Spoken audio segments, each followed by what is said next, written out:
For the second half of your contract must-haves. All right.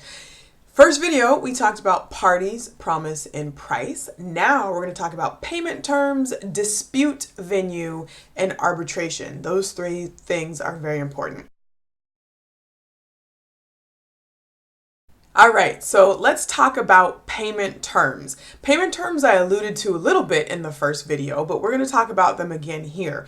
What are the terms of payment? How are you supposed to be paid? How are you supposed to receive the money? What happens is that if it's late, is there a flat rate penalty, like $20 per day if it's late? Is there interest that accrues? And what is that interest rate? How should payment be delivered to you? Or how do you deliver payment to the other party? What happens if it's a contract that has to be performed in installments? So let's say your big example is you're building a house, right? You pay first for the foundation. Foundation gets laid, then you pay next for the framing. Framing gets put up and you pay next for the sheetrock, that kind of thing. What happens when one part of that payment is missed? What happens to the rest of the contract? So think about that. Payment terms are extremely, extremely important. You also want to talk about these things, especially in the beginning with an attorney. And I would suggest if you are regularly engaging with contracts, hire an attorney to help you create that first contract, that template contract that you're going to use. And then you can use that same template and update it as you go with new parties. But you do want to make sure the right terms are in there and that the right consequences are being put down in that contract initially when you get started, okay? So that's payment terms. Now we're gonna talk about dispute venue. Where are you guys going to litigate this dispute if you have it, and what law is going to apply? If you are in Alameda County in California, your business is there, maybe you're a resident there, maybe you want to say that we will resolve this dispute in Alameda County. If you're in California and you're Northern California, you're doing business with someone in Southern California, what venue is proper? Where do you want to end up appearing in court? Do you want to appear in someplace in Northern California, or are you willing to travel down to Southern California and vice versa? What if you're doing business with somebody out of state? I have done many contracts for people who are speakers, hired as independent contractors for researchers, a lot of doctors, things like that, or even speaking at conferences. Every time we get a contract and I review it, the venue is always in the location where the event is taking place. So I reviewed a contract in Ireland. The dispute will be handled according to Irish law. If you're doing business in California, you want the dispute to be handled according to California law. What if you're crossing state lines? Who is going to win that negotiation? Is it important to you to have it heard in California? Probably. You probably need to have it heard in California. If that's where you are, it's more convenient to you, for you.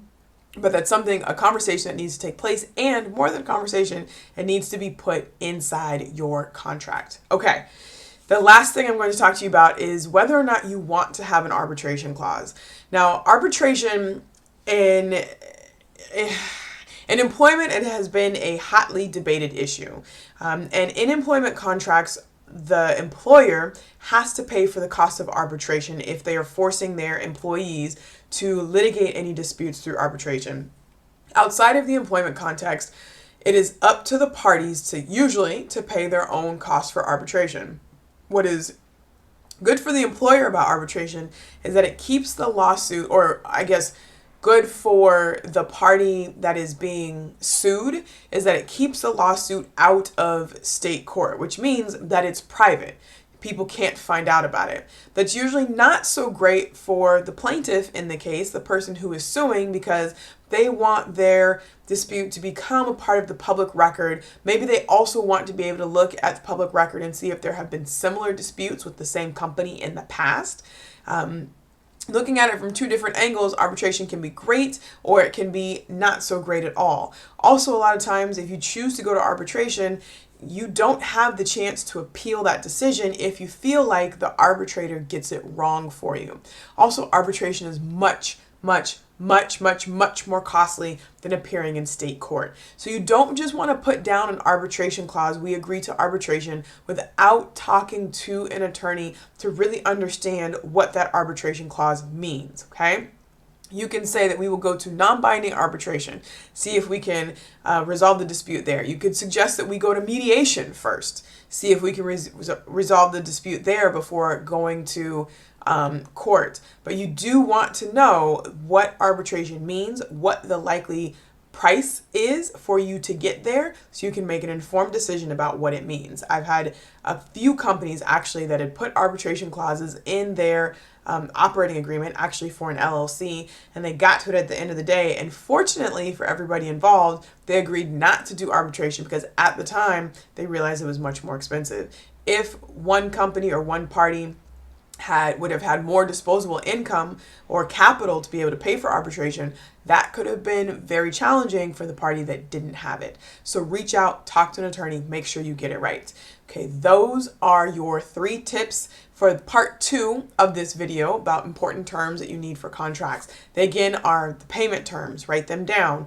Choose a venue where you want your dispute to be heard, and then think about whether or not you want to have an arbitration clause. I'm not telling you to do it or to not do it, but you need to know the reasons why you would and why you wouldn't and make an informed decision. All right, hit me up. Follow me on social media. Follow me on Facebook, the Wilkerson Law Office. Follow me on Instagram at Miss, M-I-S-S, Asha, A-S-H-A-B-B-E-E. And if you need a contract, I can do those for you. So let me know. All right, talk to you guys soon.